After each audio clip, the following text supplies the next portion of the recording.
Baik, mohon maaf sudah mulai ya, ini baru saya unmute. Saya buka dulu untuk FB Talk hari ini. Assalamualaikum warahmatullahi wabarakatuh. Selamat pagi dan menjelang siang untuk waktu Indonesia Tengah dan Timur. Bapak Ibu guru semua, hari ini berjumpa lagi dengan event kejarcita.id. Kali ini kita berjumpa di FB Talk. FB Talk itu apa? Mungkin yang baru bergabung. FB Talk ini adalah bincang-bincang ringan dan berbagi ilmu maupun wawasan dan informasi terkait dunia pendidikan dengan narasumber yang kompeten di bidangnya.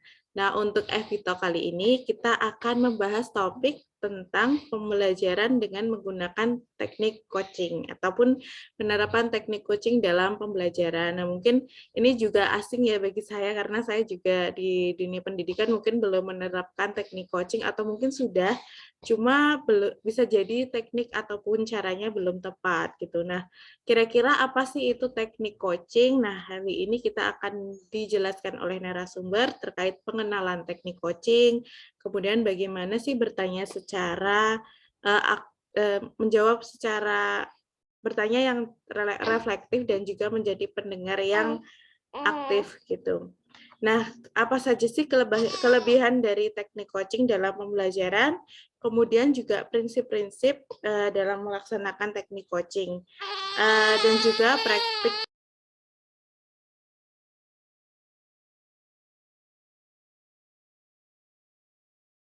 Mohon maaf, sebentar ada kendala teknis. Saya off cam dulu. Kemudian apa saja sih praktek untuk teknik coaching? Hari ini kita akan ditemani oleh Bu Nurul Balkis. Bu Nurul Balkis ini adalah guru dari SLBN Cermai Gresik. Nah, selain sebagai guru, beliau ini berpengalaman sebagai freelance terapis dan juga konsultan dari tahun 2005 sampai 2008, kemudian di ASA Center dari 2006 sampai 2008, selanjutnya di SLB YKB Gresik ini dari tahun 2008 hingga saat ini ya Bu Balkis ya. Dan beliau ini ada beberapa penghargaan ya dan prestasi tentunya sebagai inovasi guru tahun 2018, kemudian juga mengikuti Olimpiade Guru Nasional 2019, Guru Dedikasi Kreatif dan Inovatif tahun 2020, dan juga penghargaan ataupun prestasi yang lainnya. Nah, untuk mempersingkat waktu, mungkin kita nggak usah berlama-lama lagi ya. Mari kita sambut Bu Nurul Balkis. Apakah sudah bergabung, Bu? Siap, sudah bergabung. Ya, Halo sudah bisa Tani, bergabung ya, Bu halo ya. teman-teman, rekan-rekan kejar kita semuanya. Salam sehat selalu. Alhamdulillah, selalu sehat ya, Bu, dan semangat juga ya. Oh Oke, ini pasti. ada agenda apa nih, Bu, di sekolah? Sedang sibuk kegiatan apa saja?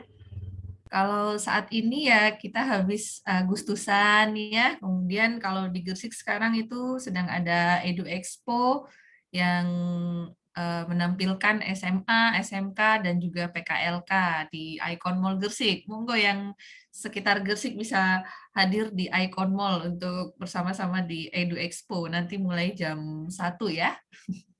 Nanti dari Mantap, sini Bu. berarti langsung ke mall nih. Iya, mantap sambil jalan-jalan sambil ke pameran ya, Bu, nambah wawasan juga Iya. terkait PKLK gitu. Oke, baik. Mungkin Bu Balkis boleh disampaikan terkait materinya, coba untuk share screen terkait teknik coaching untuk kegiatan pembelajaran. Ini sangat menarik sih karena saya juga baru dengar istilah teknik coaching. Nah, kira-kira apa sih Bu teknik coaching itu? Monggo silakan disampaikan untuk materi hari ini.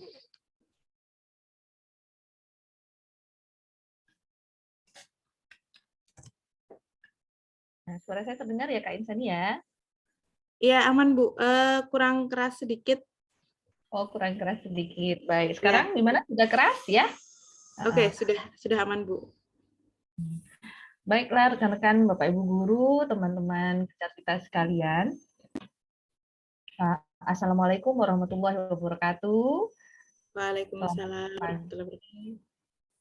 Terima kasih kepada pihak Kejar Kita yang tidak bosan-bosan untuk mengajak saya untuk saling berbagi ya di baik di Teletalk, di FB Talk dan juga ada Instagram dan banyak sekali media sosial yang ada di Kejar Kita itu yang mengajak kita semua untuk bisa saling share dan berbagi agar dapat meningkatkan kompetensi kita dalam dunia pendidikan.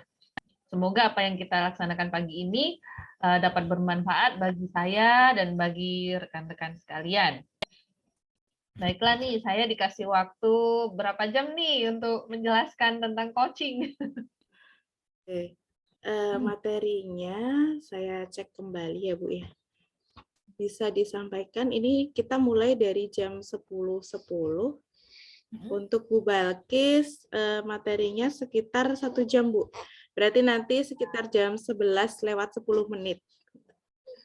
Oke, baiklah. Terima kasih Kak Insani. Nah, dalam waktu Iya. 1 jam itu rasanya sangat kurang ya kalau untuk membahas tentang coaching, karena banyak sekali yang akan kita pelajari. Namun di sini kita akan mempelajari inti-intinya saja. Saya harap nanti tetap bisa berkelanjutan ya, tetap bisa menghubungi pihak Kejar Kita jika ingin mendapatkan tambahan-tambahan dan tips-tips tentang percoachingan ini.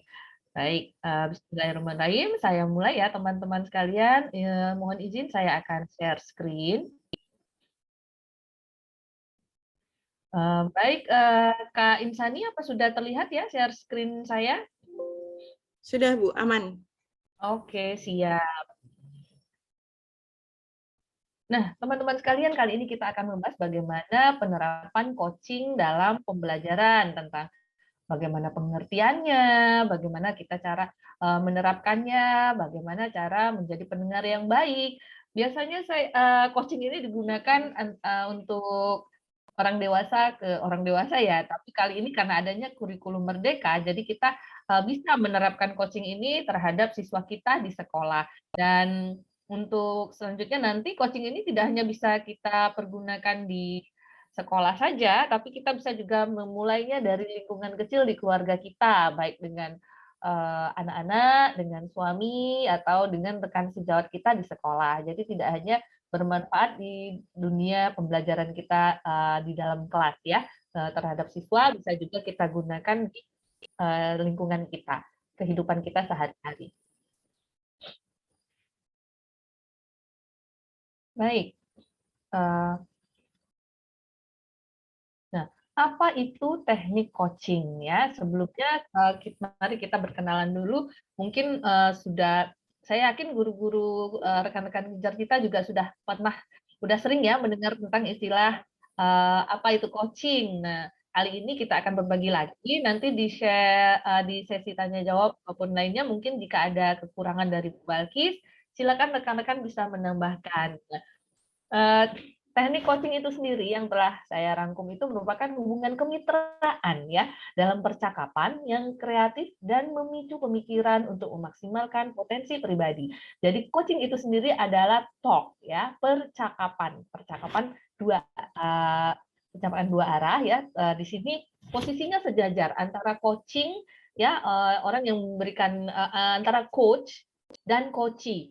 Nah, kalau coaching itu adalah orang yang kita coaching. Jadi ada proses namanya itu teknik coaching. Nah, kita sebagai yang meng-coaching itu biasanya disebut coach, dan yang kita coaching itu kita sebut coachee. Jadi tergantung coachee kita itu siapa. Bisa siswa kita, anak kita, suami, rekan sejawat. Nah, di situ kenapa dinamakan hubungan kemitraan? Karena posisinya sejajar. Tidak ada yang melebihi, tidak ada yang mengungguli. Karena dalam coaching itu kemitraan itu adalah posisinya sejajar dan merupakan suatu percakapan yang untuk menggali informasi, memicu hal-hal yang bisa meningkatkan kualitas dari coachee kita, ya, dari orang yang kita coaching itu tadi. Nah, memaksimalkan potensi pribadi orang yang kita coaching atau coachee kita tadi, ya, bisa anak, bisa siswa ya. Nah, tujuan coaching itu sendiri kalau untuk siswa ya. Nah, kita melakukan coaching ada untuk siswa, untuk anak, untuk keluarga. Nah, dalam hal ini konteks ini kita membahas untuk siswa ya. Kalau untuk siswa itu sendiri, coaching ini sangat bermanfaat Bapak Ibu sekalian. Itu untuk menghantarkan siswa kita dari titik atau situasi di mana dia saat ini berada di situasi yang lebih diinginkan di masa depan. Misalnya dalam pelajaran IPA, dia harus melakukan eksperimen tertentu.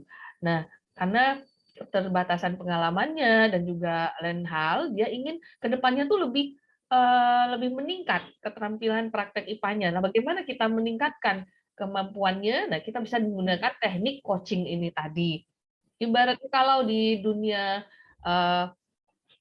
merdeka di Merdeka Belajar ya, Bapak Ibu sekalian, bahwa teknik coaching itu berfungsi kita itu sebagai bisa dianalogikan kita sebagai petani ya, sedangkan siswa kita itu adalah benih-benih yang akan ditanamkan di lahan itu. Nah, bagaimana para petani itu memfasilitasi agar tanaman yang ditanam itu bisa tumbuh subur. Nah, itulah fungsi coaching dalam pembelajaran. Juga ibaratkan kalau di anak-anak itu ya, kalau di kurikulum Merdeka itu ada alur tirta. Jadi mereka itu ibaratnya adalah air.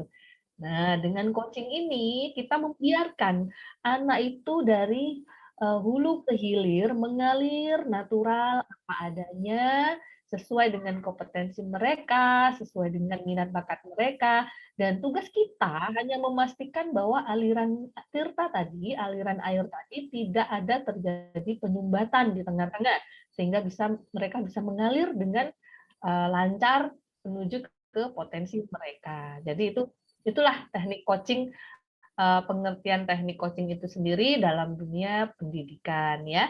Nah, selanjutnya setelah kita mendapat gambaran tentang apa itu coaching, kita akan beralih kepada ini kenapa ya? Nah, perbedaan coaching ya, perbedaan coaching dengan pendekatan lain. Pendekatan lain itu kan untuk duduk dalam satu tempat kita belajar itu ada macam-macam ya, ada coaching, ada mentoring, ada fasilitasi, ada training, ada konseling ya, konseling seperti biasanya yang dilakukan oleh guru BK. Nah, kalau perbedaannya itu sendiri ada banyak. Kalau untuk coaching ya, tujuannya itu memaksimalkan potensi yang ada dalam siswa. Dia sudah ada potensi, tapi belum muncul. Bagaimana kita menimbulkan kesadaran pada diri siswa itu untuk atau coach kita agar lebih bisa maksimal. Nah, sedangkan kalau bedanya dengan mentoring ya, mentoring itu kita yang memiliki kompetensi, kita transfer ilmu ke ke audien kita ya. Nah, kita sebagai orang yang menguasai satu kompetensi, kita sampaikan kepada pendengar kita. Nah, itu bedanya. Nah, kalau di coaching tidak, kita tidak harus menguasai kompetensi yang sedang kita bahas. Kita hanya memaksimalkan, ya, menumbuhkan kesadaran kepada lawan bicara kita, kepada coach kita, untuk dia tuh menyadari bahwa dia memiliki potensi yang baik. Nah, begitu juga dengan fasilitasi dan training dan konseling itu biasanya orang yang sebagai mentornya itu menguasai. Nah, kalau di coaching itu tidak perlu ya, kita hanya secara psikis membangkitkan kesadaran ya untuk dia berpikir lebih aktif dan menemukan solusi dari permasalahan yang dia hadapi. Nah, sifat komunikasinya itu dua arah kalau coaching ya. Jadi coach-nya bertanya, si coach atau si siswa itu menjawab. Nah, begitu seterusnya ada percakapan dua arah ya, seperti orang ngobrol. Nah, jadi kalau di coaching itu seperti itu. Sedangkan kalau kita mengajar dengan metode biasanya yang sudah klasik itu ya, kita hanya bicara sendiri. Begitu juga dengan mentoring, kita memberikan training dan lain-lain. Kita sebagai narasumber, itu kita yang bicara. Nanti gilirannya ada sendiri untuk audien menyampaikan pertanyaan dan lain-lain. Nah, itu bedanya dengan coaching. Jadi dalam coaching itu seperti ngobrol santai tapi mengena untuk menggali informasi. Ada pertanyaan-pertanyaan yang dijawab untuk si coach atau siswa itu mengeluarkan unek-uneknya dan bersama-sama menemukan solusi dari permasalahan itu tadi ya. Sedangkan perbedaan lainnya kalau di coaching itu individu atau kelompok kecil ya, bisa satu coach dengan dua atau satu coachee, jadi tidak beramai-ramai. Sedangkan kalau kita beda dengan training dan lain-lain itu kan lebih ke kelompok besar ya, rekan-rekan sekalian. Dan Kemudian perbedaan dari keahlian terkait topik. Jadi misalnya kita nih tidak perlu memiliki keahlian dalam topik yang akan kita bahas. Contohnya begini, siswa kita sedang mengcoaching siswa dengan mapel matematika. Sedangkan kita adalah wali kelasnya ya. Wali kelas di kelas tersebut, kita adalah guru mapel bahasa Indonesia. Tentu saja kita kurang menguasai kompetensi atau keahlian di bidang matematika.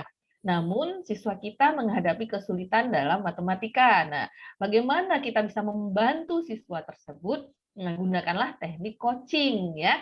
Jadi kita tidak perlu menguasai matematika, IPA maupun pelajaran lain yang bukan mapel yang kita ampu, tapi kita bisa membantu mereka dengan cara teknik coaching ini. Nanti selanjutnya, nah dengarkan sampai selesai ya, bagaimana caranya kita bisa memberi bantuan kepada siswa kita, meskipun kita tidak memiliki keahlian terkait topik yang akan kita bahas.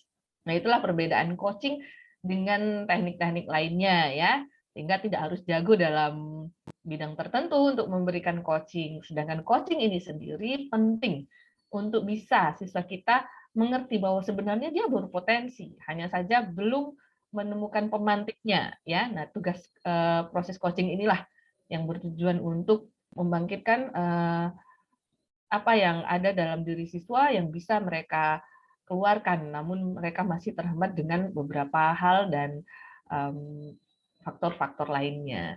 Frekuensi dalam coaching ini juga rutin ya, sampai siswa itu menemukan solusi dari permasalahannya. Jadi tidak harus sekali coaching selesai, tidak.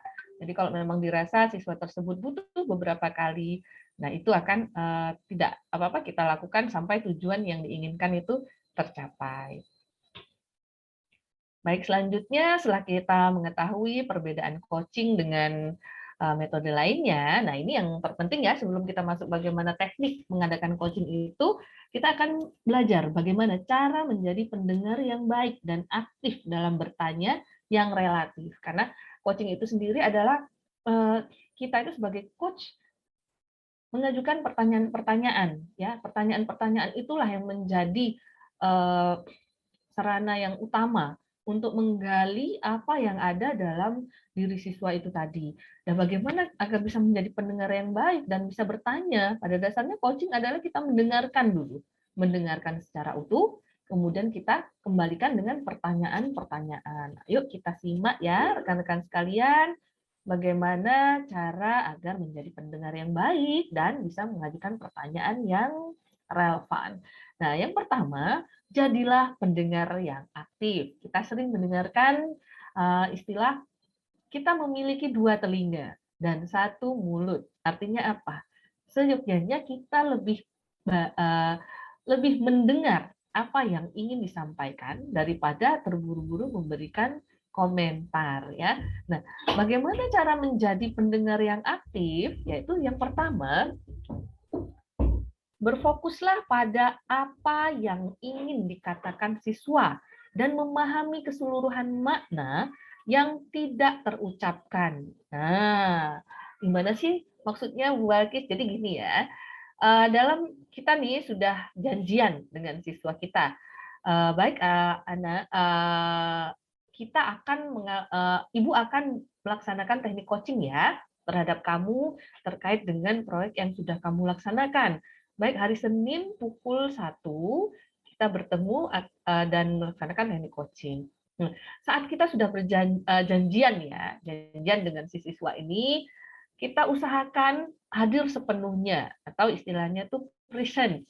Ya, presence kita hadir sepenuhnya, jiwa raga kita, semua yang ada kita fokuskan kepada siswa itu tadi.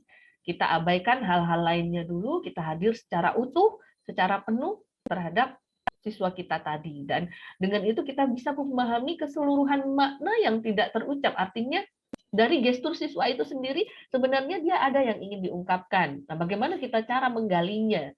Bagaimana agar hal itu terungkap? Nah, teknik-teknik coaching yang akan saya bahas seterusnya nanti akan memberikan beberapa cara, beberapa tips agar bisa memunculkan hal-hal yang menjadi hambatan siswa tersebut sehingga bisa keluar cara-cara dia mengatasi masalah itu sendiri tanpa dia sadari bahwa cara mengatasinya, solusinya itu adalah dari dia sendiri, bukan dari gurunya, bukan dari coach-nya.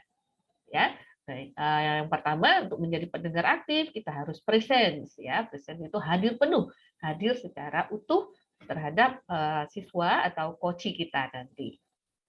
Kemudian untuk menjadi pendengar aktif itu sebenarnya ada 3 hal ya yang harusnya kita hindari agar kita dapat menjadi pendengar yang aktif. Nah, ini sangat penting rekan-rekan pencerita sekalian, agar dalam proses coaching nanti di awalnya kita sudah bisa appreciate itu, kita harus menghindari 3 hal ini. Kalau dari awal siswa sudah merasa tidak nyaman dan kita melakukan 3 hal ini, itu rasanya agak sulit ya untuk mereka trust ke kita dan mempercayakan kita untuk dia mengungkapkan dan menjawab pertanyaan dari coach-nya ya, dari kita. Apa saja alasan kita tidak bisa menjadi pendengar yang baik itu apa saja? Yang pertama, asumsi ya, baru saja si coach itu mengemukakan atau menjawab pertanyaan kita sudah berasumsi duluan. Kita sudah mempunyai anggapan tertentu tentang suatu situasi. Jadi dia baru mengemukakan hambatannya. Si coach bertanya, apa saja hambatan yang kamu temukan? Terus si coach-nya menjawab atau siswanya menjawab, teman-teman saya Bu, mereka itu tidak mau diajak bekerja sama, mereka terlalu pasif dan memasrahkan ke saya. Nah, sebenarnya kita menerima poin itu secara utuh dulu. Kita tidak boleh berasumsi dulu bahwa ya kamunya aja yang kurang pendekatan ke temanmu, makanya kamu juga harus aktif. Nah, itu asumsi-asumsi itu yang harus kita hindari dari awal. Walaupun sebenarnya kita tahu ya, namanya peserta didik, kita mungkin sudah mengetahui karakternya bagaimana, tapi sebaiknya kita jangan berasumsi dulu, meskipun kita sadar ya bahwa ya memang siswa ini termasuk introvert, makanya teman-teman kurang nyaman dengan dia atau gimana. Nah, kita tidak boleh berasumsi seperti itu. Kita terima dulu apa yang dikatakan oleh coach kita atau siswa kita tadi. Kemudian hal yang kedua yang harus kita hindari dalam teknik coaching yaitu menjudge ya atau melabel. Memberi label pada seseorang dalam situasi tertentu. Jadi siswa atau coach kita mengalami hal tertentu, dia mengumumkakan kepada kita sebagai coach, dan jangan dulu kita melabel, kamu aja yang males, kamu yang kurang berusaha, kamu yang kurang giat. Nah, kita melabel hal-hal seperti itu ke siswa kita, itu harus kita hindari ya. Bagaimanapun kondisinya, biarkan si coach atau siswa itu kemukakan semua yang ia rasakan tanpa kita berasumsi, tanpa kita menjudge ya hal yang sudah dia kemukakan. Selanjutnya hal yang harus dihindari dalam teknik coaching adalah asosiasi ya, mengaitkan pengalaman dengan pengalaman si coach atau pengalaman pribadi kita, pengalaman siswa kita dengan pengalaman pribadi kita. Tentu saja tidak sama, walaupun kondisi yang dihadapi itu persis dengan latar belakang yang sama, namun penerimaan seseorang terhadap satu case ya, satu hal itu tidak sama. Jadi kita jangan mengasosiasikan ibu aja kalau menemukan kendala seperti itu bisa kok mengatasinya, kenapa kamu nggak bisa? Nah, hal itu harus dihindari ya. Karena tingkat penerimaan seseorang itu berbeda, walaupun hal yang dihadapi sama, serupa, bahkan tempat dan latarnya sama. Jadi penerimaan seseorang berbeda, kita harus menghindari asosiasi mengaitkan pengalaman coach kita atau siswa kita dengan pengalaman pribadi kita sendiri. Jadi diingat-ingat lagi ya rekan-rekan sekalian ya, untuk menjadi pendengar yang aktif, kita harus fokus, ya harus presence, hadir penuh, seutuhnya, dan kita mendengarkan dengan baik apa yang dikatakan oleh siswa sehingga kita bisa menangkap keseluruhan makna walau tanpa diucapkan oleh si coach tersebut.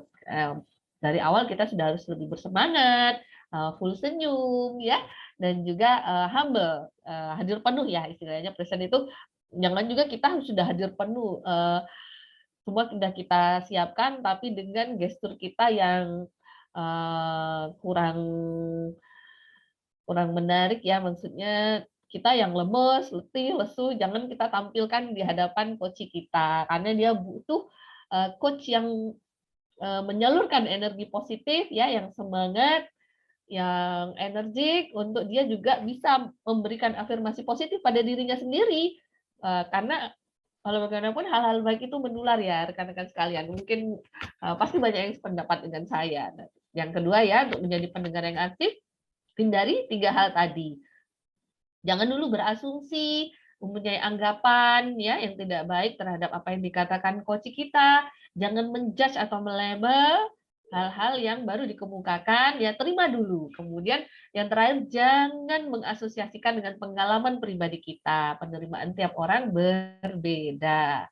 Nah, itu jadi cara untuk menjadi pendengar yang baik ya. Nah, sekarang setelah kita mendengarkan, nah selanjutnya kita harus berbicara ya, mengajukan pertanyaan kepada coach kita. Pertanyaan-pertanyaan itu juga nggak sembarang pertanyaan ya, rekan-rekan sekalian. Kita harus mengajukan pertanyaan-pertanyaan yang berbobot, ya, yang berat, yang bisa memantik potensi yang ada di coach atau di siswa kita tadi. Nah, bagaimana caranya? Nah, yang pertama ya, makna dari pertanyaan bobot itu sendiri apa? Yuk kita pahami bersama-sama. Nah, pertanyaan yang lahir dari mendengarkan, ya. Bukan kita ngarang sendiri, rekan-rekan sekalian. Kita bertanya, ujuk-ujuk begini-begini, itu sudah kita setting sebelum coaching. Tidak, ya. Dalam proses coaching, pertanyaan yang kita sampaikan semuanya itu lahir dari proses kita mendengarkan apa yang dikatakan oleh coach kita atau siswa kita. Nah, bentuk pertanyaannya juga harus pertanyaan terbuka. Nanti selanjutnya akan saya jelaskan tentang pertanyaan terbuka dan pertanyaan tertutup itu ya. Nah, juga harus pertanyaan itu harus membuat si coach atau siswa kita itu merenung. Bukan pertanyaan yang jawabannya ya atau tidak, atau anggukan atau gelengan. Bukan seperti itu pertanyaan yang berbobot. Pertanyaan kita itu membuat dia berpikir, dia merenung. Dalam banget sih pertanyaannya. Jadi aku harus menjawabnya bagaimana ya? Sedetail-detailnya dia menutup, kalau kita bijak untuk memberikan pertanyaan berbobot terus-menerus ya, dan itu dengan tujuan untuk membangkitkan semangat dan motivasi, juga menemukan solusi, saya yakin coach atau siswa kita akan lebih 2 kali bersemangat untuk mengemukakan itu, karena dia memang tujuan coaching itu sendiri untuk meningkatkan potensi yang dia punya. Nah, setiap siswa pasti bangga bisa menunjukkan potensinya, siswa juga pasti senang, gurunya percaya bahwa dia memiliki potensi ya. Nah, kemudian setelah kita menyadari bahwa pertanyaan kita itu harus membuat si siswa ini bisa merenung ya, menggali informasi yang ada dari dirinya, dari pengalamannya dia ya, bukan dari pengalaman kita, dan mengingat, kemudian mengaitkan pengalaman-pengalaman tersebut agar menemukan solusi dalam pemecahan masalah di pembelajaran mapel-mapel yang mereka hadapi. Nah, kemudian pertanyaan berbobot itu sendiri harus diajukan pada saat yang tepat. Biarkan si coach itu mengemukakan semua hal yang dia rasakan terkait pertanyaan yang kita beri. Jangan dulu kita berikan pertanyaan tambahan sebelum semua yang ingin dia ungkapkan itu keluar ya. Jangan juga menanyakan pertanyaan-pertanyaan yang bersifat rangkuman. Jadi setelah ini apa yang akan kamu lakukan? Nah, itu tidak tepat kalau kita sampaikan di awal atau di tengah. Sebaiknya pertanyaan-pertanyaan itu kita letakkan pada tempatnya.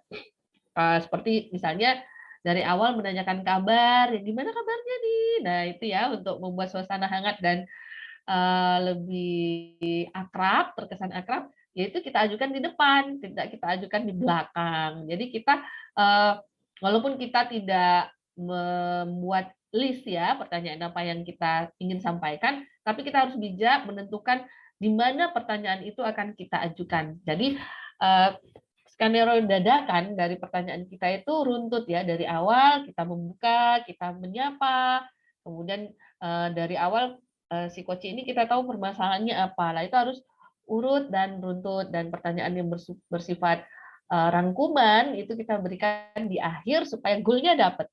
Oh, jadi kamu menghadapi masalah ini, pemecahannya seperti ini loh. Nah, pemecahan itu hadir dari pertanyaan kita, ya. Jadi nanti pada slide-slide berikutnya akan ada teknik lagi bagaimana pertanyaan-pertanyaan dalam pemecahan masalah ya. Kemudian yang kedua, bagaimana mengajukan pertanyaan yang berbobot. Nah, ada trik dan tipsnya. Bentuk pertanyaan harus terbuka ya, rekan-rekan sekalian, menggunakan kata apa, bagaimana, seberapa, ya, tidak menggunakan kata kenapa atau mengapa. Nah, ini tipsnya. Jadi, gunakan kata apa yang kamu rasakan setelah kamu melaksanakan proyek ini. Bagaimana prosesnya, bagaimana tanggapan dari guru-gurumu, bagaimana reaksi dari hasil proyek yang sudah kamu laksanakan, bagaimana perasaanmu setelah kamu berhasil, bagaimana perasaan. Nah, jadi kita gunakan kata tanya, pertanyaan terbuka ya, diawali dengan kata apa, bagaimana, seberapa. Kita hindari kata kenapa dan mengapa. Ayo, rekan-rekan sekalian, kenapa kita tidak menggunakan kata kenapa dan mengapa? Karena dua kata tanya tersebut ya mengarah kepada judgment, mengarah kepada asumsi ya. Kita si coaching mungkin contohnya begini. Bagaimana hasil proyek yang kemarin kamu laksanakan? Si coaching menjawab, saya merasa gagal, Bu, karena tidak sesuai dengan ekspektasi saya dan teman-teman. Kemudian kita balik bertanya, lah kenapa kok bisa terjadi seperti itu? Nah itu seolah-olah kita menjudge ya, melabel bahwa kurangnya hasil dari proyek itu adalah andil si koci itu tadi, andil dari siswa itu sendiri. Walaupun memang mereka andil dalam ketidakmaksimalan proyek mereka, tapi kita tidak boleh menjudge atau melabel itu. Nah, kata tanya kenapa dan mengapa itu mengarahkan kepada labeling, judgment, dan asumsi pribadi kita. Jadi kenapa dua kata itu harus dihindari ya. Dan pertanyaan berbobot itu tadi juga bukan pertanyaan tertutup ya. Seperti apakah, sudahkah, apa sudah, dan pertanyaan yang sekiranya nanti akan dijawab dengan ya atau tidak. Nah, itu tidak bisa digunakan dalam teknik coaching ya, karena itu bukan merupakan pertanyaan berbobot. Yang kita harapkan dengan coaching ini adalah mengeksplor apa yang ada di pikiran siswa, jadi bukan merupakan pertanyaan tertutup yang jawabannya ya atau tidak, mengangguk atau menggeleng ya. Nah, itu tadi tentang bagaimana kita bisa mengajukan pertanyaan yang berbobot. Selanjutnya, rekan-rekan sekalian, saya akan share tentang bagaimana kita teknik mendengarkan dan bertanya ya, ada tekniknya. Nah, itu kita menggunakan rasa. Bagaimana kita dalam mendengarkan dan bertanya itu menggunakan rasa. Nah, apa ya rasa itu? Rasa apa? Rasa stroberi, rasa coklat, atau nah rasa itu sendiri merupakan singkatan dari receive, acknowledge, ya, summarize, dan S, ya. Nah, sekarang saya akan menjabarkan satu persatu. Bagaimana kita bisa mendengarkan dan bertanya dengan teknik rasa ini.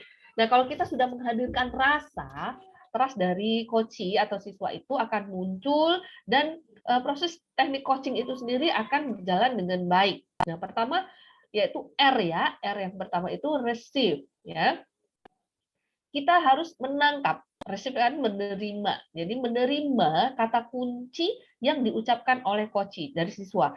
Jadi pergunakan pendengaran kita dengan baik dan rasa kita dengan optimal agar kita bisa menangkap kata kunci yang diucapkan oleh siswa kita itu tadi. Nah, itu proses mendengarkan dengan rasa yang pertama yaitu receive ya, menerima atau menangkap kata kunci yang diungkapkan. Nah, ciri-ciri kata kuncinya, maaf ya, ciri-ciri kata kuncinya itu biasanya siswa itu mengucapkan secara berulang-ulang, dibolan-baleni ya kalau katanya orang Jawa, atau hal itu terus yang di-replay oleh siswa. Misalnya capek ya. Saya tuh capek, Bu, dengan teman-teman gini-gini. Saya tuh capek, Bu, saya harus membantu orang tua saya di rumah. Saya juga capek, terlalu banyak PR yang diberikan oleh guru lain, sehingga proyek saya ini jadi terbengkalai dan nggak bisa maksimal. Saya capek, Bu. seolah-olah teman-teman itu menyalahkan saya. Nah, kita tangkap, oh ada kata yang diulangi secara berulang-ulang itu capek. Nah, kata capek itulah kita anggap sebagai kata kunci yang akan kita berikan solusinya, tapi dari dia sendiri. Nah, kalau kamu capek, coba kemukakan lagi hal-hal yang dia senang. Nah, hal-hal yang sekiranya bisa meminimalisir rasa capeknya. Kalau dia capek dengan teman-temannya, bagaimana dia cooling down dulu. Kalau dia capek membantu orang tuanya di rumah, kita ajukan pertanyaan. Bagaimana waktumu kapan aja. Jadi dengan pertanyaan kita tuh dia bisa, oh iya ya ternyata aku capeknya soalnya kerjaannya nggak aku manage dengan baik. Nah, terus aku capek dengan sikap temanku yang begini-begini. Nah, kita ajukan lagi bagaimana sikapmu dengan teman-teman dan nanti dia akan menemukan jawaban sendiri atas kata capek yang dia ungkapkan tadi. Itu hanya contoh ya, rekan-rekan sekalian, bisa juga kata-kata lain yang muncul secara natural saat proses coaching itu sendiri. Nah, kemudian kata yang diucapkan berulang-ulang itu diucapkan dengan intonasi yang tertentu, dengan penuh perasaan ya, baper istilahnya sekarang itu. Jadi kata kunci itu biasanya dia tuh mengungkapkan dengan intonasi dan gestur tertentu, dengan perasaan yang meluap-luap atau tidak bersemangat, dan kita harus bijak, harus peka ya, menilai bahwa itu merupakan kata kunci yang ingin disampaikan. Ada juga yang kadang-kadang kata kunci itu berupa kata-kata yang aneh, istilah-istilah gaul sekarang, atau juga diungkapkan dengan majas metafora misalnya, dengan analogi hal-hal tertentu ya. Nah, dari kata kunci itu juga tertangkap ada emosi yang diucapkan. Jadi entah itu dengan emosi yang meledak-ledak atau yang tidak bersemangat, itu bisa kelihatan ya nanti pada saat proses coaching itu sendiri. Kemudian menggambarkan kondisi atau pemikiran dia saat itu. Jadi misalnya dia sekarang tuh lagi ingin mengungkapkan itu kan akan terungkap saat dia mengemukakan itu ya. Dan biasanya ada juga ya tips kalau kita ingin tahu kata kunci itu dari mana. Kita kan sudah ngobrol banyak nih, kita udah ngasih pertanyaan banyak, tapi kita mungkin kita masih awal-awal belajar teknik coaching ya. Jadi aduh Bu Balkis, aku udah mengajukan banyak pertanyaan, tapi kayaknya aku belum bisa menangkap, belum bisa meresif kata kuncinya apa gitu ya. Kita bisa juga menggunakan tips, biasanya kata kunci itu diucapkan setelah kata tapi atau namun. Nah, itu juga trik kita ya untuk menangkap, meresif kata kunci. Contohnya begini nih, ya Bu, aku udah berusaha, tapi ternyata bahan-bahan yang aku gunakan itu tidak standar, sehingga proyekku gagal, Bu Balkis. Nah, jadi kita udah dapet nih kata kuncinya, tapi bahan-bahan yang aku gunakan kurang standar sehingga proyekku gagal. Jadi kata kuncinya adalah bahan-bahan yang digunakan tidak sesuai standar. Nah, kita dapat nih, oh nih masalahnya di situ. Nah, kemudian kita ajukan lagi pertanyaan, bagaimana mengatasi agar ke depannya bahan-bahan yang digunakan bisa lebih baik sehingga proyeknya bisa terlaksana dengan baik. Kadang-kadang siswa atau coach kita tuh kadang karena menemui hambatan, dia lupa bagaimana menemukan solusi. Nah, itulah dibutuhkan teknik coaching untuk memecahkan masalah tersebut. Apapun mapelnya ya, Bapak Ibu sekalian, bahkan di kehidupan pribadi pun kita bisa menggunakan teknik coaching ini. Baiklah, kemudian kita akan membahas tentang yang kedua.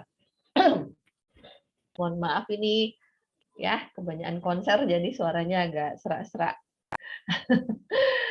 Ya, dengan teknik yang A ya, yang rasa tadi ya, setelah kita hadir penuh ya, setelah kita present, kita juga menghadirkan rasa ya. Nah, rasa yang pertama tadi ya, receive, menerima, ya menangkap kata kuncinya. Yang kedua acknowledge ya, kita beri tanda. Nah, memberi tanda bahwa kita sudah dapat nih apa kata kunci yang disebutkan oleh siswa atau coach tadi ya. Kita bisa menggunakan gestur kita atau kita pandang dia secara straight, one eye on eyes ya. Ibu mengerti nih, ternyata di sini nih. Nah, jika itu secara tatap muka langsung, tapi bisa juga coaching itu dilaksanakan secara daring kok. Jadi tidak harus kita laksanakan face to face ya. Nah, kalau memang kita terkendala sesuatu, kita melaksanakan dengan daring, is okay. Nah, dari daring itu kita bisa mengatakan, oh ya ya ya, ya ya. Nah, itu penting dalam teknis coaching ya. Gestur dan kata-kata yang kita gunakan itu acknowledge ya, kita memberi tanda kepada siswa bahwa kita mengerti loh. Oke, I get you ya, kita dapat apa yang ingin disampaikan. Nah, kemudian tanda selanjutnya yang kita berikan kepada coach atau siswa kita itu adalah kita memberikan perhatian penuh ya. Misalnya kita mengadakan teknik coaching di ruang kelas. Nah, di ruang kelas itu kita tidak oh ini banyak hiasan nih, ada di temboknya ada doodle art ya. Kita nggak sibuk ke doodle art-nya, kita fokus dong ke siswanya. Jadi itu perhatian penuh ya, beri tanda kalau kita tuh fokus ke dia. Walaupun doodle art tuh bagus loh dan menarik, kita tandain coach kita, siswa kita bahwa aku perhatian kok ke kamu gitu ya. Dan kita jangan sibuk mencatat. Oh tadi kita udah dapat, udah receive kata kuncinya. Terus kita sibuk nyatet nih, dia coachnya, siswanya masih mengungkapkan pertanyaan jawaban-jawaban dan kita udah sibuk mencatat, itu jangan ya Bapak Ibu rekan-rekan sekalian.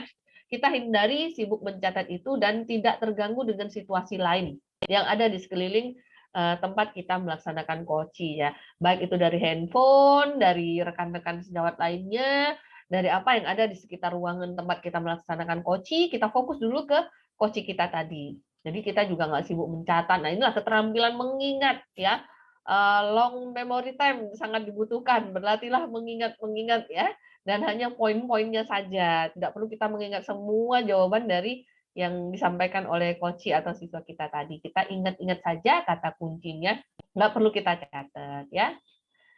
Nah, kemudian yang ketiga, rasa yang ketiga itu S ya, yaitu summarize ya, merangkum. Nah, saat coach atau siswa sudah selesai cerita nih, nah kita rangkum untuk memastikan rangkuman kita tadi itu sama dengan yang diungkapkan oleh siswa. Kita juga harus mengkonfirmasi ya rekan-rekan sekalian ya.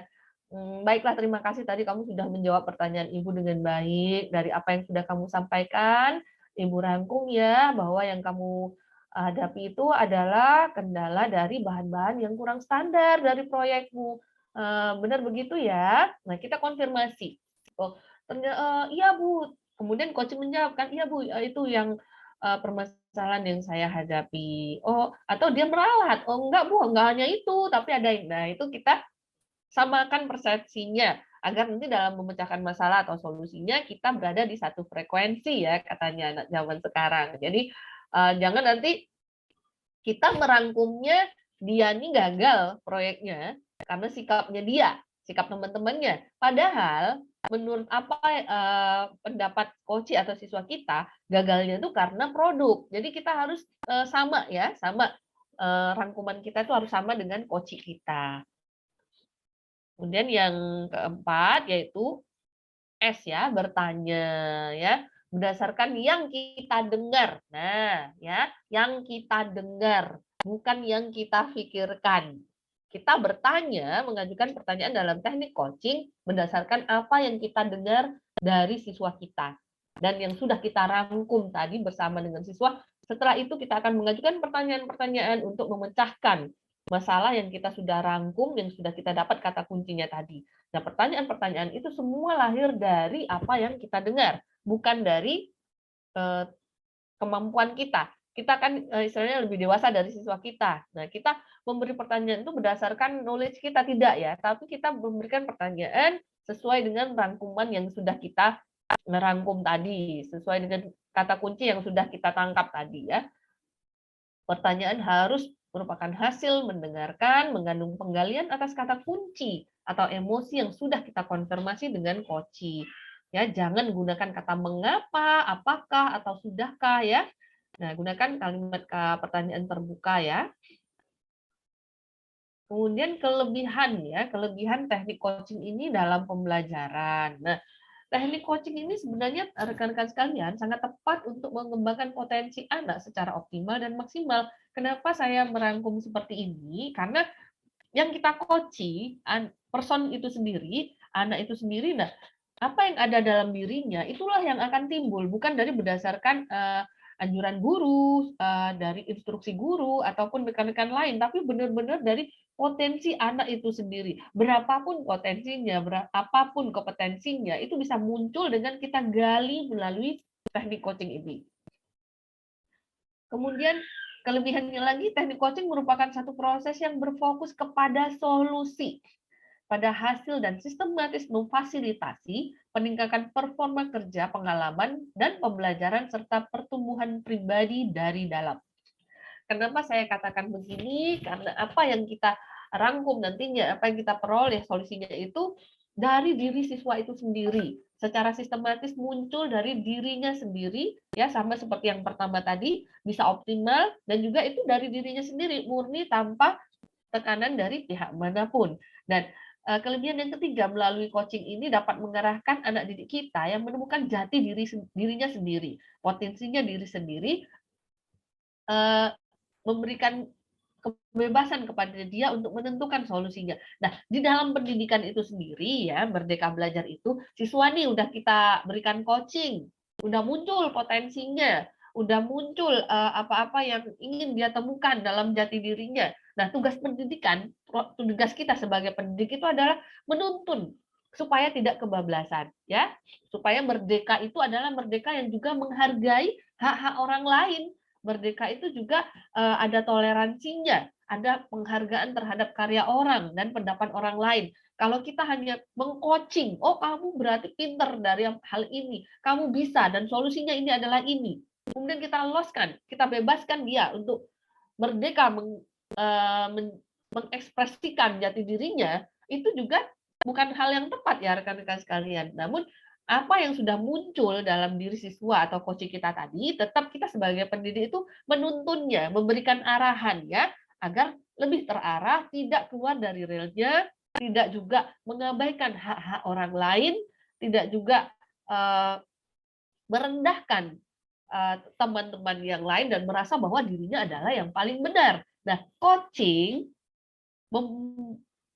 menggali potensi ya jati diri, kompetensi anak. Nah, di dalam pendidikan, nah itu guru tadi, ayo dituntun supaya tidak keluar jalur. Nah, itu kelebihan teknik coaching itu. Jadi setelah di coaching, keluar nih potensinya. Nah, melalui proses pendidikan, pembelajaran di sekolah, kita arahkan. Ya, kamu bisa ini oke bagus, tapi kamu harus begini. Nah, ada arahan dan tuntunan yang itulah fungsi guru dalam memberikan pendidikan di sekolah sesuai dengan filosofi KHD ya, potensi anak kita keluarkan, kita tuntun ke arah yang benar dan tidak menyalahi hak-hak orang lain. Baik, kemudian kita akan membahas prinsip-prinsip dalam melaksanakan coaching. Jadi kita tidak sembarangan kalau menjalankan coaching itu ya, ada hal-hal yang harus kita lakukan ya, prinsip-prinsipnya itu. Yang pertama kita kenali coaching kita atau siswa kita. Paling tidak kalau misalnya nih Kak Insani baru kenal nih sama Bu Balkis. Kak Insani mau coaching Bu Balkis ya, nanti tanggal sekian. Nah, walaupun kita belum pernah ketemu nih, kita coaching daring nih. Kak Insani harus cari dulu profilnya Bu Balkis. Bu Balkis itu siapa ya? Paling tidak background-nya, kenali latar belakangnya ya. Nah, jadi kita sebelum melaksanakan proses coaching itu kita kenali dulu, jangan sampai kita nggak ngerti siapa coaching kita atau siswa yang akan kita proses coaching itu sendiri lakukan ya. Kemudian pelajari ya, bisa lewat Google banyak sekarang ya teknik-teknik coaching, juga lewat Kejar Kita ini nanti kan ada rekamannya ya Kak Insani ya. Nah, bisa kita pelajari ulang cara-cara coaching ya, tidak langsung oh saya mau coaching nih, tapi pelajari dulu teknik-tekniknya, prinsip-prinsipnya.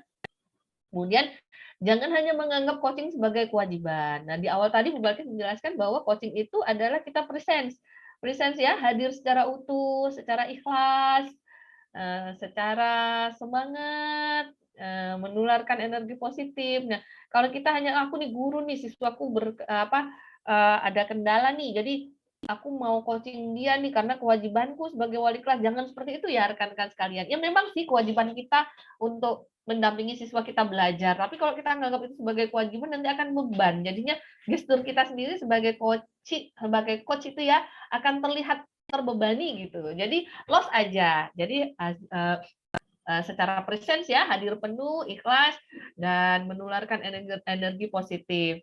Walaupun itu memang sebenarnya kewajiban kita, tapi kita laksanakan dengan senang hati, jadi nanti insya Allah hasilnya juga akan bagus. Kemudian utamakan self discovery ya, siswa itu coach kita harus mengutamakan discovery diri dia dulu. Jangan kita mentang-mentang kita coach, kita sok pinter, kamu sih gitu. Nah, itu jangan. Jadi yang di sini adalah kita mendiscovery ya, mencari potensi yang ada di siswa atau coach kita. Itu yang harus kita utamakan karena senternya itu adalah coach ya, beri perhatian penuh dan arahan yang baik. Jadi di sini perhatian penuh tadi seperti yang di awal ya, presence, hadir secara utuh dan mengarahkan dengan baik. Kalau mengarahkan dengan baik itu artinya misalnya coach kita tuh baper ya rekan-rekan sekalian. Jadi dia sudah apa-apa menjawab pertanyaan itu dengan emosi, bisa dengan mungkin dengan amarah atau dengan nangis gitu ya. Kadang-kadang kan terbawa perasaan. Nah, itu kita arahkan dengan baik. Kalau kita biarin nangis terus ya bisa berjam-jam kita proses coachingnya. Jadi kita juga harus memiliki keahlian untuk mengarahkan emosi dengan baik. Ya boleh mungkin dia emosi melepaskan lelahnya dengan menangis, ya boleh silakan. Tapi kita arahkan lagi ya, kita fokus lagi ya. Nah, gitu. Walaupun dia kadang dengan emosi amarah gitu ya, bagaimana kita cooling down coach kita itu tadi agar kita cari solusi ya dari apa yang dirasakan ini. Nah, beda dengan konseling mungkin di bimbingan konseling kan guru BK yang berperan untuk memberikan solusi dan sebagainya. Kalau di coaching ini siswa itu sendiri nanti yang akan menemukan solusinya. Kemudian kita prinsip yang terakhir itu kita ubah perspektif ya. Dari siswa atau coach kita merasa nggak bisa, saya nggak bisa Bu, wis nggak bisa. Nah kita ubah perspektif itu bahwa kamu bisa kok. Dengan apa ya? Dengan pertanyaan-pertanyaan berbobot yang kita sampaikan. Jadi dia ternyata menggali potensi dengan pertanyaan kita dan akhirnya dia sadar, iya ya, saya bisa kok ternyata. Nah, itu clue yang terakhir ya yang harus kita laksanakan dalam prinsip coaching itu. Jangan sampai coaching yang kita laksanakan itu nggak mengubah perspektif sudut pandang yang ada di siswa kita, bahwa dia giring dia ke arah memikirkan sesuatu itu tidak dari sudut pandang dia. Kita pakai sudut pandang helikopter ya dari atas. Nah, kalau selama ini dia memandang gara-gara temennya nih, saya gagal nih proyek ini. Ayo kita ajak dia dari atas. Nah, kita ajak dia melihat sesuatu itu bahwa coba cari sudut pandang yang berbeda sehingga kamu akan memikirkan pemikiran yang berbeda pula dan memunculkan solusi-solusi lewat pertanyaan-pertanyaan kita tadi.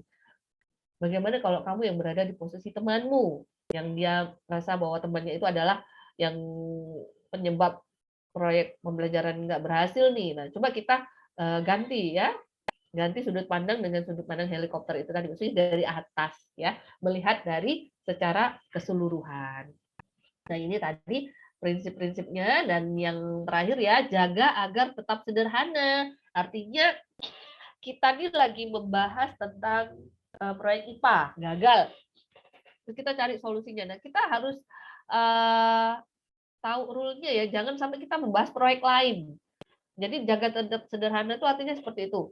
Jangan kita membahas tentang PR dari bu guru ini yang terlalu banyak gini-gini. Nah, mungkin dia mengungkapkan masalah itu, tapi itu tidak relevan dengan masalah yang ingin kita pecahkan. Nah, kita agar coaching itu tetap sederhana, fokus pada topik yang ingin kita pecahkan saja, agar tidak melebar dan kita segera bisa mengerucut menemukan solusi dari tantangan yang dihadapi oleh coach kita. Nah, selanjutnya rekan-rekan, waktu sudah tinggal 10 menit nih. Nah, sekarang praktek teknik coaching itu sendiri ya. Nah, setelah kita tanya jawab nih, kita bertanya dan coach udah mengungkapkan ya semuanya tantangan-tantangan yang dia hadapi. Jadi begini Bu Balki, saya begini begini. Baiklah, dengan begini kamu harus bagaimana bagaimana. Nah, setelah kita temukan permasalahannya, kemudian dalam prakteknya coach itu segera lakukan 4 hal ini, yaitu perencanaan ya. Nah, kalau tadi proyekmu itu gagal karena kamu tidak menggunakan bahan yang standar. Nah, selanjutnya dari pengalaman itu yang harus dilakukan adalah tentu saja mengubah bahan-bahan menjadi standar. Nah, kita tanyakan kepada coach kita, bagaimana perencanaanmu?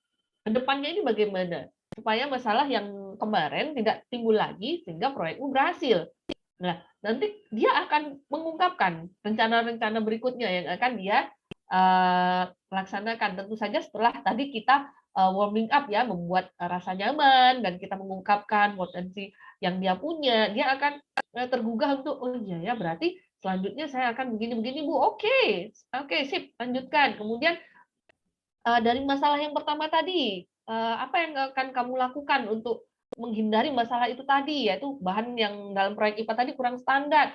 Oh, kalau gitu saya akan mencari gini. Nah, biarkan dia menjawab dari permasalahan itu, bukan kita, ya, bukan kita, tapi anak itu sendiri. Kemudian kita refleksikan, baiklah, setelah kita ngobrol tadi ya. Nah, sekarang coba kamu refleksikan dirimu. Setelah kemarin kamu melakukan proyek ini, ternyata kamu menemukan kendala bahannya kurang standar. Nah, menurut kamu apa yang telah kamu lakukan kemarin dan bagaimana rencana kamu ke depannya? Pasti giring dia untuk merefleksi dirinya bahwa ternyata kemarin itu dia melakukan eksperimen tapi bahan untuk eksperimen itu kurang terstandar, tidak sesuai dengan SOP-nya. Kalau begitu ke depannya saya akan begini-begini. Nah, itu giring coach kita, siswa kita untuk merefleksi dirinya ya. Kemudian kalibrasi. Nah, kalibrasinya itu rekan-rekan sekalian, dia akan kita giring untuk mengaitkan aku sudah menemukan solusinya, aku akan melaksanakan begini dan pihak mana saja yang bisa aku ajak untuk mewujudkan ini. Berarti kalau bahannya tadi kurang standar, saya akan konfirmasi dengan guru IPA tadi ya Bu ya. Saya akan ke sana untuk menanyakan sekiranya bahan yang terstandar, bagaimana cara mendapatkannya. Nah, itu dia akan mengkalibrasi apa yang sudah dia peroleh dari proses coaching tadi. Jika ada temannya yang menghadapi kesulitan, kita giring dia. Bagaimana cara dia agar mensupport teman tadi, mencari kendala dari teman tadi. Jadi getok tular ya. Jadi dia nanti mengcoaching temannya untuk kita bisa sama-sama agar proyek ini lebih bagus lagi. Kalau tadi ada kata kunci juga tentang rasa capek. Bagaimana dia mengkalibrasi informasi capek dari dirinya sendiri dan solusi juga dari dirinya sendiri itu dikalibrasi. Oh ternyata supaya nggak capek, saya bantu orang tua itu, saya komunikasi dengan ibu, Bu, aku ada proyek, jadi aku mohon hari ini aku hanya membantu ibu sampai jam sekian supaya aku tidak capek. Kalau dia capek dengan temannya, dia bilang ke temannya, ayo dong kita kompak dan sebagainya. Jadi semua informasi dan solusi yang sudah dia ungkapkan sendiri, dia kalibrasi lagi agar hasilnya nanti ke depannya lebih bagus. Jadi 4 praktek inilah dalam teknik coaching yang harus kita gali di maaf ya hidungnya agak tersumbat dari ending coaching itu tadi. Jadi siswa itu sudah mengungkapkan juga mencari solusi sendiri, juga mempraktekkan bagaimana pemecahannya nanti. Nah, tentu ya di Merdeka Belajar peran kita sebagai pendidik jangan sampai kebebasan belajar itu dia sudah menemukan jati dirinya, sudah bisa tahu potensinya, itu kebablasan dan tidak menghargai hak-hak orang lain. Nah, tugas kita itu tadi ya sebagai penuntun dan mengawal mereka agar berada pada pijakan yang benar. Nah, itu tadi udah ngebut sekali ngomongnya supaya semua materi bisa tersampaikan dengan baik. Jadi dari rangkuman teknik coaching itu tadi ya, saya simpulkan nih bahwa dalam Merdeka Belajar ini teknik coaching itu sangat bahkan utama ya kita laksanakan dalam proses pendidikan karena dengan berubahnya kurikulum tidak hanya guru bahkan siswa mengalami masa-masa adaptasi ya Kak Sani dan rekan-rekan sekalian ya dalam membiasakan diri mereka mengikuti alur yang ada dalam Merdeka Belajar. Dan tentu saja banyak sekali hambatan dan tantangan yang dihadapi sehingga dibutuhkan satu teknik yang bisa memecahkan semua itu dan salah satunya adalah melalui teknik coaching. Dan saya harapkan apa yang saya sampaikan tadi dapat bisa membekali atau paling mungkin teman-teman yang belum pernah dengar teknik coaching sudah mengenal, oh ternyata ya aku baru tahu ini teknik coaching. Dan ternyata aku sudah pernah melaksanakannya, cuma nggak tahu kalau ini namanya teknik coaching ya. Jadi rekan-rekan sekalian gunakan teknik coaching ini dalam memecahkan problem yang dihadapi oleh siswa kita agar mereka nyaman dalam belajar dan bisa menemukan potensi dengan lebih baik lagi sehingga dapat mewujudkan profil pelajar Pancasila sesuai dengan yang diinginkan oleh tujuan pendidikan itu sendiri. Baik, sekian dari saya. Kurang lebihnya saya mohon maaf dengan sedikit kondisi yang agak batuk pilek ya. Mohon dimaafkan jika intonasi dan penjawaban saya kurang nyaman didengar. Saya mohon maaf. Dan semoga nanti di sesi tanya jawab dapat lebih interaktif lagi. Selanjutnya saya kembalikan kepada Kak Insani. Wassalamualaikum warahmatullahi wabarakatuh. Waalaikumsalam warahmatullahi wabarakatuh. Terima kasih banyak Bu Nurul Balkis. Ini katanya gangguan ya, agak pilek, hidungnya jadi agak tersumbat gitu. Tapi suaranya masih merdu, apalagi kalau enggak gitu ya Bu ya. Oke, ini sedikit mungkin yang saya tangkap ya dari coaching. Biasanya saya dengar coaching itu kalau di seminar-seminar yang ada motivator, terus pengusaha gitu kan ada coach-coach gitu ya Bu ya. Nah ini baru dengar yang namanya coaching itu diterapkan dalam kegiatan pembelajaran. Jadi mungkin tadi ada beberapa poin kunci gitu. Kalau kita mau menerapkan ini, jangan menggunakan pertanyaan mengapa, kenapa, ataukah, sudahkah. Karena nanti menjurus ke asumsi dan juga labeling ke anak gitu ya Bu ya. Oke. Mungkin juga untuk teknik coaching sendiri ini kayaknya bisa menjurus ke penerapan profil pelajar Pancasila ya Bu ya. Jadi yang mandiri dan bernalar kritis. Oke. Nah, mungkin ini lebih lanjut karena mohon maaf tadi jadinya buru-buru Bu Balkis. Jadi untuk selanjutnya mungkin materinya bisa ditambahkan nih dalam jawaban di pertanyaan Bapak Ibu guru ataupun rekan-rekan yang hadir dalam FITO kali ini. Nah, ini ada pertanyaan yang pertama nih Bu. Jadi terkait Bu Balkis menyampaikan materi kalau kita harus bertanya yang berbobot kepada siswa untuk memecahkan masalah yang mereka hadapi. Nah, kira-kira nih Bu, pertanyaan yang berbobot itu harus yang membutuhkan jawaban yang panjang atau kira-kira bagaimana? Gitu, Bu. Nah, langsung Apa ditambung dulu nih Kak Insani? Langsung dijawab aja kali ya, Bu ya. Biar Oke. enak. Ya. Ya, Jadi ingat kan pertanyaannya gitu. iya juga. Nah, harus berjawab yang panjang. Nah, panjang atau tidaknya kita sebagai coach yang menentukan. Kalau dirasa kita sudah mendapatkan kata kunci yang kita inginkan, maka kita bisa meng-cut jawaban tersebut dan kita mengalihkan kepada pertanyaan berikutnya. Tapi kalau kita rasa secara psikis siswa atau coach kita itu membutuhkan luapan dari apa yang dia rasakan, kita biarkan dulu sampai kita bisa melihat kok, ternyata dia udah agak sedikit lega. Nah, tapi kadang-kadang coach siswa itu kan berbeda-beda karakter ya, Kak Insani ya. Kadang ada yang memang irit bicara, tapi padat. Ada yang intinya tuh udah dapet, tapi dia masih melebar kemana-mana. Nah, kita sebagai coach bisa meng-cut, kita arahkan ke pertanyaan berikutnya untuk mengumpulkan informasi yang lebih banyak lagi. Jadi kita juga harus memperhatikan durasi ya, karena sejatinya percakapan obrolan itu kalau sudah lebih dari 2 jam juga sudah menyita energi yang banyak.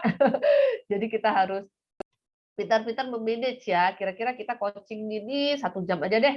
Nah, dari ini saya hanya ingin mengungkapkan permasalahan ini agar solusinya terpecahkan. Yaitu tadi ya, di slide tadi sudah disampaikan jaga agar tetap sederhana. tidak melebar kemana-mana. Jadi panjang atau tidaknya jawaban tergantung kondisi saat itu.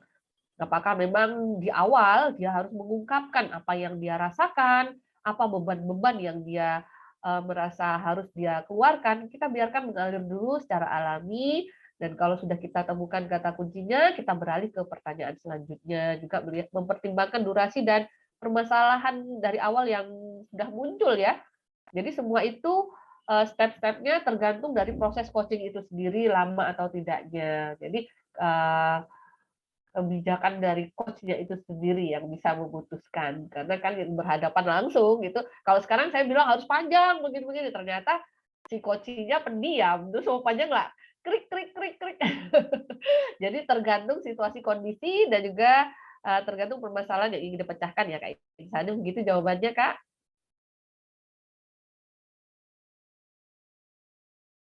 Baik, Bu. Oke, itu jawabannya dari Bu Balkis. Ini untuk selanjutnya mungkin lebih ke tanggapan ya dari Pak Musli. Sayangnya nggak bisa ikut sampai tuntas gitu kendala jaringan, jadi mohon maaf nih Bu Balkis gitu. Tapi terima kasih untuk penyampaian materinya. Nanti diinfokan juga Pak, kalau bisa ditonton ulang di Facebook ataupun YouTube Kejar Cita. Jadi materinya Bu Balkis ini nanti nggak akan ketinggalan, bisa diputar-putar berulang kali gitu ya. Ya. Oke. Nah ini ada pertanyaannya Pak Musli. Terkait teknik coaching, ini bisa diterapkan di semua mata pelajaran nggak ya, Bu? Gimana nih, Bu? Kira-kira? Jawabannya sangat bisa, tidak hanya di pelajaran, Pak. Di anak-anak kita di rumah, ya, di lingkungan kita, di cycle kita, di kehidupan kita sehari-hari, di suami istri, dengan orang tua, kita bisa menerapkan coaching ini. Apalagi di mapel apa aja bisa. Bahkan kalau sekedar hanya sharing ya antara siswa dan guru, mungkin merasa nyaman dengan panjenengan sehingga dia harus mengutarakan sesuatu, boleh kita gunakan teknik coaching ini. Ini kan artinya di sini kita hanya berperan sebagai jembatan aja ya, tapi coach kita yang mengungkapkan semuanya, dia juga yang menentukan solusinya.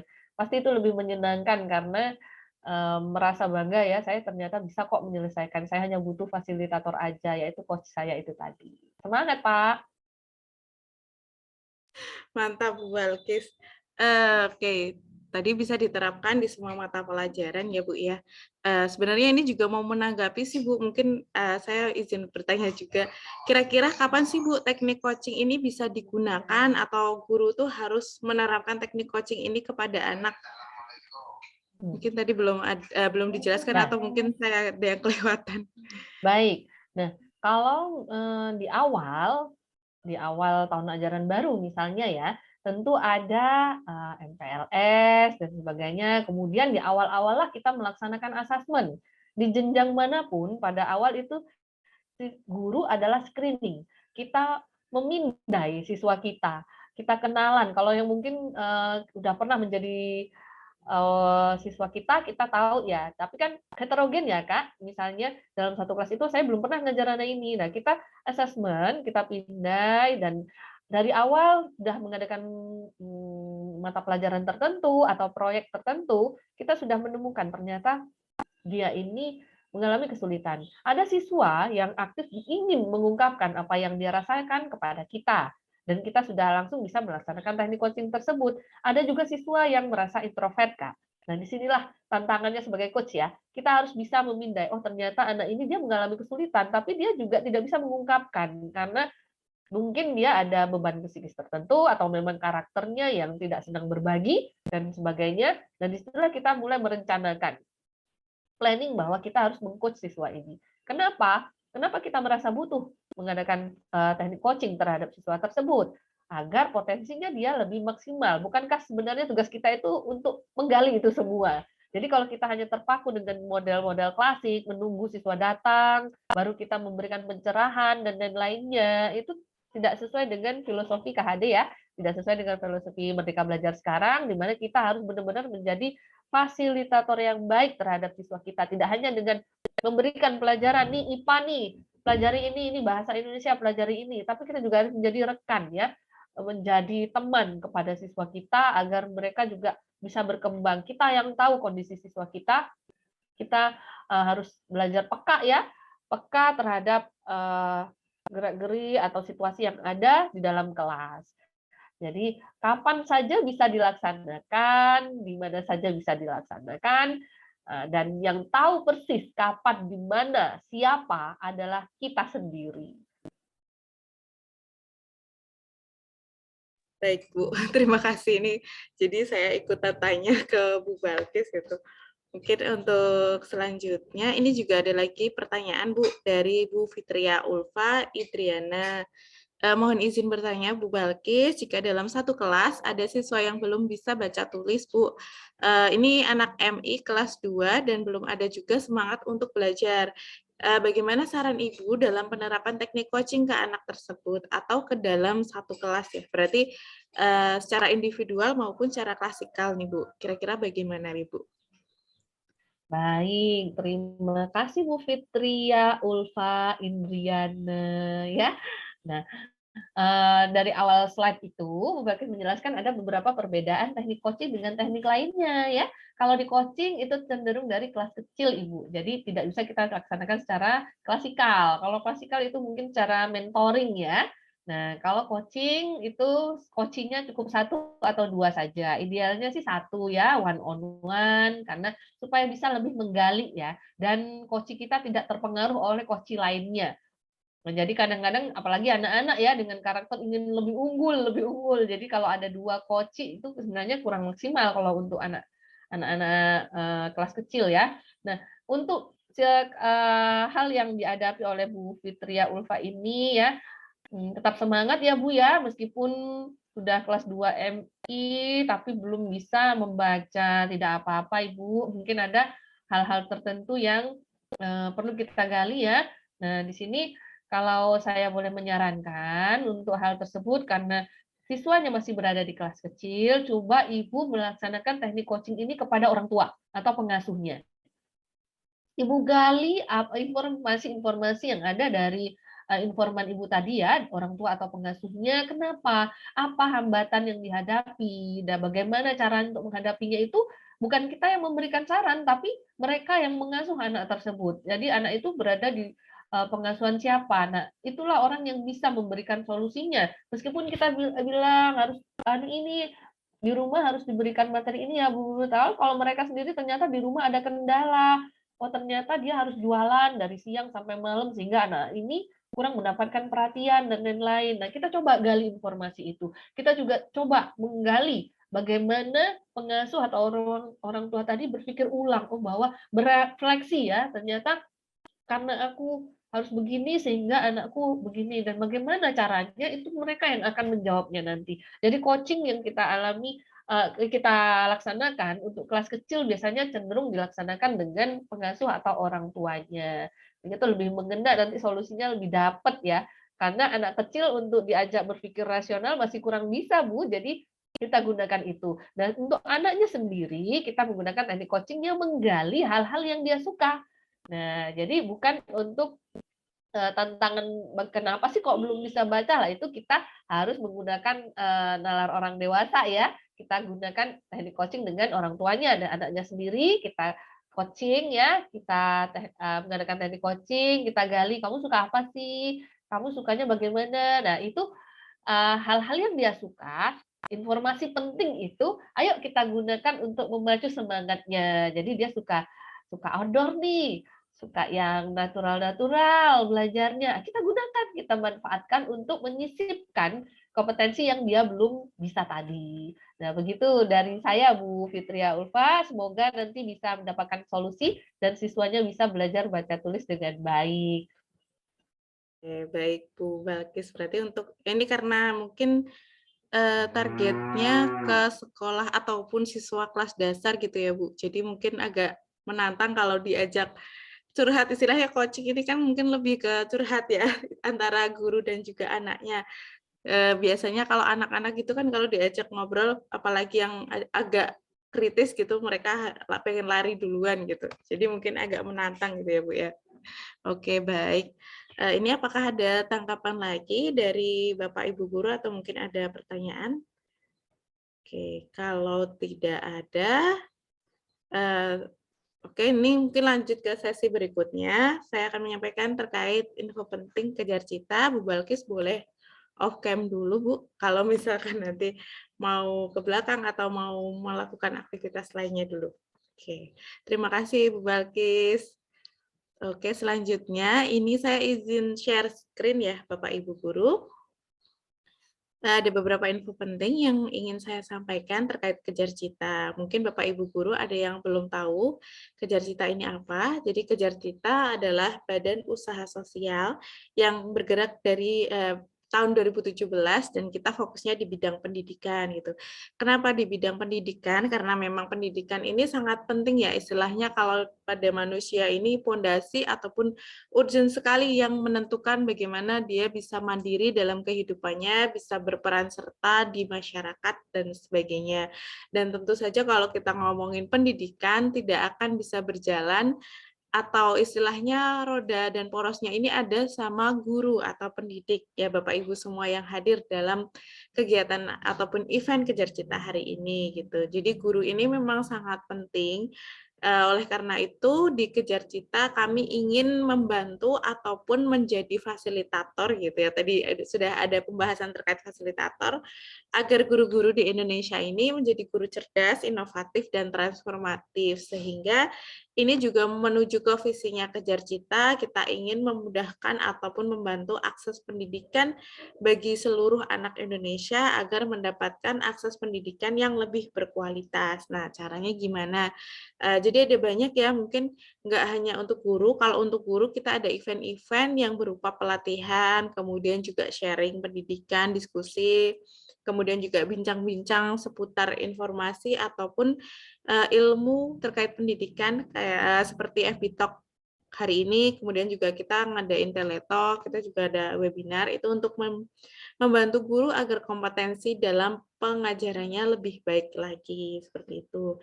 Nah, untuk guru sendiri kan memang tugasnya ada banyak sekali ya Pak Bu gitu. Kita nggak cuma mengajar atau menyampaikan ilmu kepada anak-anak, itu juga harus motivasi, kemudian juga tadi harus mengerti nih masalah anak gimana kita melakukan asesmen juga. Nah, dari tugas gitu banyaknya Kejar Cita menyadari gitu guru-guru ini perlu dibantu atau difasilitasi menggunakan fitur yang sekiranya ini membantu. Nah, beruntungnya kita hidup di era digital gitu ya. Jadi kita bisa mengakses internet, kita bisa pakai gadget, kita bisa pakai alat-alat ataupun prasarana yang mendukung kegiatan pembelajaran. Nah, Kejar Cita ini ada platform namanya kejarcita.id. Di sini kita bisa belajar tentang kurikulum merdeka, kemudian bagaimana proyek penguatan pelajar Pancasila, selanjutnya juga terkait modul ajar, AKM, dan juga webinar. Nah, di sini, di platformnya ini kita bisa melaksanakan kegiatan ataupun tugas guru berupa perencanaan, pelaksanaan, dan juga evaluasi. Itu kalau tadi ada modul ajar, ini terkait perencanaan ya, kemudian juga ada RPP, terus kalau untuk pelaksanaan ini dalam penyampaian materi, mengirimkan kuis, kemudian juga evaluasi, kita memberikan ujian atau kalau dalam bahasa ilmiahnya asesmen sumatif seperti itu. Nah, di platformnya Kejar Cita kita ada perencanaan yang tadi sudah saya sampaikan. Kita menyediakan bank RPP ada 900 lebih RPP. Nah, ini dari sekolah tingkat dasar sampai SMA gitu. Dan semua topik ataupun subtema dan juga semua mata pelajaran. Kecuali ini ya untuk agama ya, karena agama memang di Indonesia kita heterogen gitu, jadi nggak ada untuk agama gitu. Untuk mata pelajaran yang lainnya sudah tersedia. Kemudian untuk dilaksanakan ini untuk pelaksanaan dari administrasi, kemudian juga menyampaikan materi, memberikan kuis, dan juga memberikan tugas untuk anak didik kita. Nah, di sini sudah ada ya dari komunikasi ini membantu Bapak Ibu guru dan juga anak-anak. Kira-kira kalau anak didik kita mau tanya nih, tapi agak takut gitu. Kalau misalkan di kelas kan mau tanya langsung itu kadang ada pertanyaan gitu, semuanya pada diam. Nah, dengan adanya fitur ini, anak didik kalau keinget, oh ini jawabannya gimana ya materinya, maksudnya seperti apa ya? Ini bisa tanya di fitur komunikasi. Kemudian di bagian tugas, Bapak Ibu guru bisa mengirimkan tugas, kemudian juga bisa mengirimkan kuis. Nah, kuis ini ada pilihannya. Jadi di sini kita juga ada beberapa kuis yang disediakan, tinggal dibagi aja ke anak didiknya. Ini salah satu contoh yang saya bisa berikan. Di sini ada pilihan soal ya, atau soal yang direkomendasikan. Jadi tinggal dibagikan aja. Bapak Ibu bisa setting sesuai dengan mata pelajaran dan juga kelasnya. Kemudian untuk kirim materi, di sini ada beberapa materi ajar sesuai dengan materi pelajarannya. Contohnya untuk matematika nih. Dan ini dalam bentuk video dan audio. Jadi memudahkan siswa untuk memahami kira-kira materinya ini apa ya maksudnya gitu. Karena sudah disertai gambar yang menarik dan juga penjelasan yang cukup ringkas maupun jelas. Gitu. Oke. Kemudian untuk administrasi, dari mulai mendaftar siswanya, absensi, dan juga raport, kita juga bisa melakukannya di platform ini. Untuk evaluasi, Bapak Ibu Guru bisa memilih soal, dari soal LOTS, kemudian soal host, soal AKM, dan juga soal-soal lain untuk ujian. Misal, kalau Bapak Ibu Guru mau membuat soal, ini juga bisa diklik fitur saya di soal saya. Nah, di bank soal sendiri ini kita sudah ada 80.000 lebih soal dari SD juga dan semua mapel gitu. Jadi kita tidak pernah berhenti untuk mempersiapkan ataupun menyambut gitu ya. Kira-kira materi yang dibutuhkan apalagi gitu. Jadi di sini selalu diupdate gitu sesuai dengan kebutuhan saat ini. Kalau sebelumnya kita pakai K13, di sini kita pakai kurikulum merdeka dengan menekankan AKM literasi, numerasi, kemudian ada fase, ada domain, ada konten dan sebagainya. Di sini juga disediakan gitu, dan juga tentunya ada soal HOTS gitu, high order thinking skill seperti itu. Nah, kita juga nggak hanya ada platform, tapi kita juga ada fitur ataupun layanan berupa yuk berkomunitas. Di sini kita menyediakan event-event yang tadi sudah saya sebutkan, ada webinar, kemudian ada FB Talk hari ini, ada Teletalk setiap hari Jumat, dan juga ada live teaching. Ini kebetulan Bu Belkis juga bulan lalu mengisi live teaching, itu mengajar anak-anak didik kita secara daring ya. Jadi ada banyak anak didik yang ada di bawah asuhan Kejar Cita juga di berbagai daerah. Itu salah satunya juga ada di NTB, NTT, kemudian juga ada di Kulon Progo dan sebagainya gitu. Jadi mengajar secara online ini kayak gimana sih gitu loh. Kemudian nah, Bapak Ibu guru yang sekiranya belum bergabung di komunitas tapi sudah punya akun, silakan bisa bergabung di komunitas Guru Cita. Kalau sudah bergabung nanti akan tercentang Anda sudah bergabung, gitu ya. Oke, kita ada di Telegram, ada di Facebook dengan komunitas namanya Guru Cita. Kita ada juga YouTube, channel YouTube Kejar Cita, Instagram, dan juga blog Kejar Pena. Nah, ini untuk blog Kejar Pena. Nah, Bapak Ibu bisa membaca ataupun mendapatkan artikel terkini terkait informasi pendidikan ataupun berita terbaru. Gitu ya. Ini bisa dibaca dan bisa digunakan juga untuk mendukung kegiatan literasi di sekolah. Nah, untuk channel YouTube sendiri, Kejar Cita ini ada channel Kejar Cita dan juga Bank Soal Kejar Cita. Nah, untuk Kejar Cita sendiri kita sudah ada 35.500 subscriber gitu, dan kita juga sudah kontribusi di platform Merdeka Mengajar. Jadi Bapak Ibu guru sudah bisa memanfaatkan video-video yang tersedia di sini untuk mendukung kegiatan pembelajarannya, seperti itu. Nah, mungkin untuk selanjutnya, ini Bapak Ibu guru yang mungkin belum nge-follow Instagram-nya Kejar Cita, kemudian juga belum subscribe YouTube-nya, atau mungkin belum bergabung di Telegram, silakan bisa bergabung, seperti itu.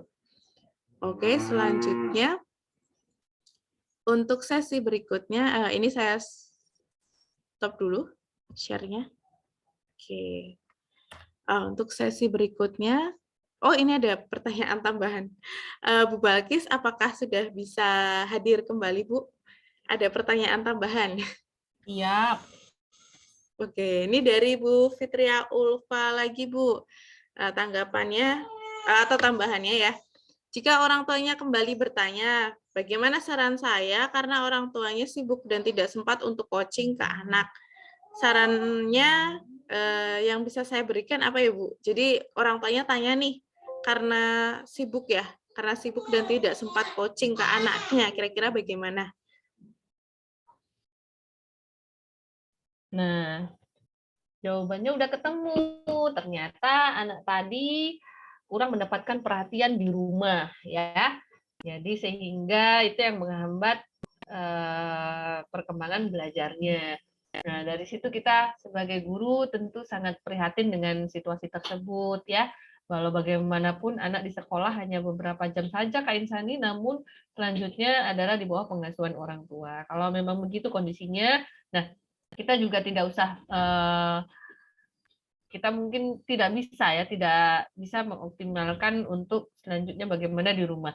Nah, yang bisa saya sarankan optimalkan saja keberadaan anak itu saat di sekolah, ya. Kita coaching dengan menggali apa yang disenangi anak, dengan kurangnya perhatian dan atensi yang dia dapatkan dari rumah.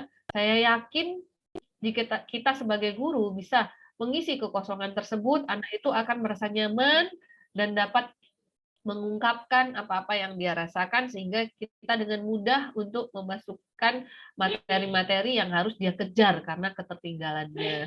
Kalau saran saya dari saya itu ya Bu siapa tuh Ibu Fitria Ulfa, ya, karena kondisi perhatian ini kalau kita biarkan juga anak tersebut akan tambah ketinggalan dan akan mempersulit kita juga dalam memberikan materi-materi selanjutnya. Jadi mungkin kita harus mengikhlaskan diri untuk memberi sedikit perhatian agar dapat mengoptimalkan itu tadi. Tadi balik lagi ya, kita adalah superhero dalam dunia pendidikan. Kalau pendidik itu ya, jadi kalau memang kita buntu di jalan yang satu, kita jangan berpatah arang ya, kita cari solusi lain.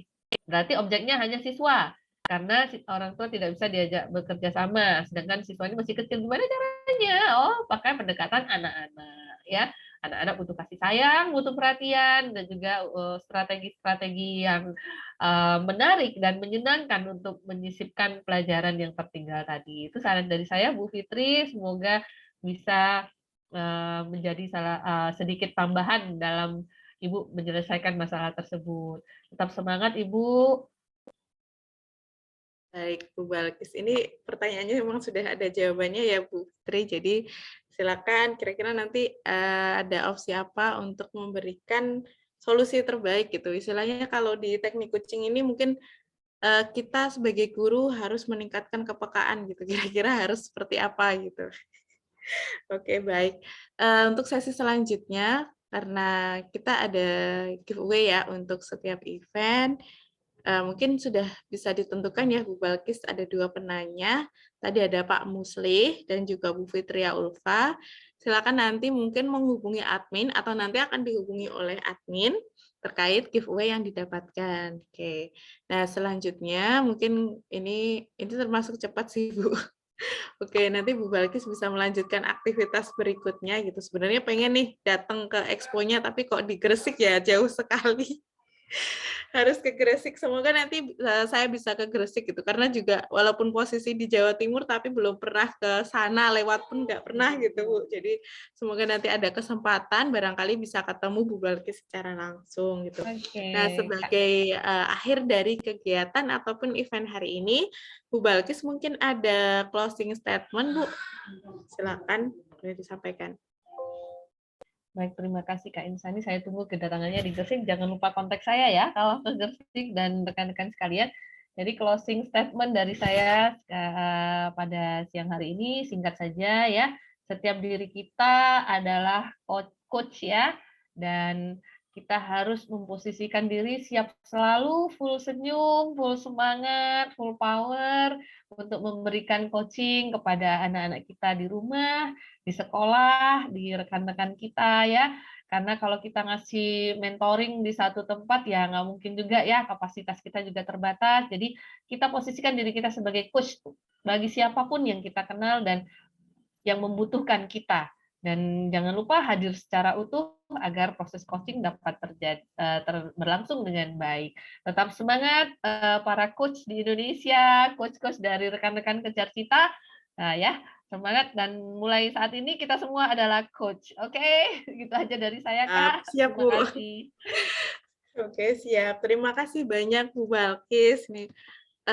Mungkin untuk mengakhiri kegiatan hari ini, kami dari panitia ataupun dari pelaksana FE Talk gitu, mohon maaf jika ada kendala ataupun ada kekurangan gitu dalam hal penyampaian, mohon dimaafkan. Sampai berjumpa kembali, semoga kita selalu ada kesempatan baik untuk terus belajar dan mengupgrade diri bersama-sama gitu ya, agar apa yang kita usahakan, apa yang kita upayakan itu berbuah baik dan juga amal yang terus mengalir seperti itu. Oke, terima kasih banyak Bu Balkis atas ilmu yang dibagikan hari ini. Terima kasih Bapak Ibu guru yang sudah bergabung. Sampai berjumpa kembali. Kurangnya hanya ada pada diri kita sebagai manusia ya, karena kita punya banyak keterbatasan, lebihnya hanya kembali ke Tuhan Yang Maha Esa. Selamat siang. Assalamualaikum warahmatullahi wabarakatuh. Selamat siang.